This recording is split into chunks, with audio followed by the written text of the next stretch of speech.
اور اللہ کی مدد تھی, صرف اللہ کی مدد تھی کہ اللہ سبحانہ و تعالیٰ نے اس ڈیبیٹ یا ڈائلاگ جو شکاگو میں ہوا تھا 2000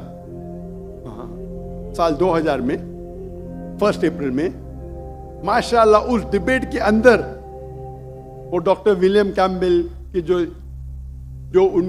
ان نے جو آبجیکشن نکالے تھے, میں نے سارے آبجیکشن کا جواب دیا. اور جب میں نے نکالی ان کے بائبل میں سائنٹیفک ایرر, جو میں عام طور پہ نہیں کرتا ہوں کیونکہ یہ عام طور پہ نہیں کرنا چاہیے, لیکن جب مناظرہ ہو رہا ہے اور وہ اٹیک کر رہا ہے تو مجھے جواب دینے پڑتا ہے, تو الحمدللہ اسی منچ پہ ڈاکٹر ولیم کیمبل نے کہا کہ doctor Zakir Naik has raised serious questions against the Bible, I have to read it again. مطلب اسی سٹیج پہ انہوں نے اقرار کر لیا کہ جو کتاب لکھی تھی وہ غلط ہے اور ان کو پھر سے بائبل پڑھنے پڑے گا. لیکن اللہ سبحانہ تعالیٰ فرماتے ہیں ماسٹر کی فداوا تعالوا الی کلمۃ سواء بین بینکم, آؤ ہم اس بات کی طرف جو آپ اور ہم میں یکساں ہے. سب سے بہترین بات اللہ فرماتے اللہ نعبد الا اللہ, کہ ہم صرف اللہ کی عبادت کریں.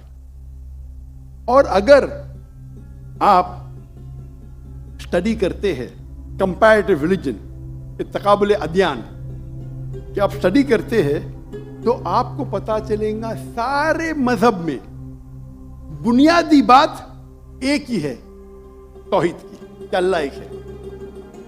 لیکن وقت جانے کی وجہ سے یہ ان کے ماننے والے کچھ لوگ ماننے لگے, کچھ لوگ بھول گئے.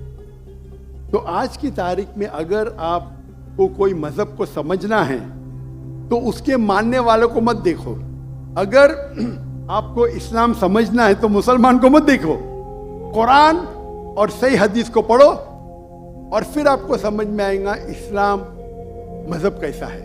اسی طریقے سے اگر آپ کو عیسائیت سمجھنا ہے تو کرسچن کو مت دیکھو, بائبل کو پڑھو. آپ کو اگر ہندوازم سمجھنا ہے تو ہندو کو مت دیکھیے, آپ وید کو پڑھیے, بھگوت گیتا کو پڑھیے, اپنشد کو پڑھیے. اگر آپ کو کوئی مذہب سمجھنا ہے تو اس مذہب کی مذہبی کتاب, جو مذہب کے فالوورز اس کو مانتے ہیں, اس کو سمجھو, پھر آپ کو ان کا مذہب صحیح طریقے سے سمجھ میں آئے گا.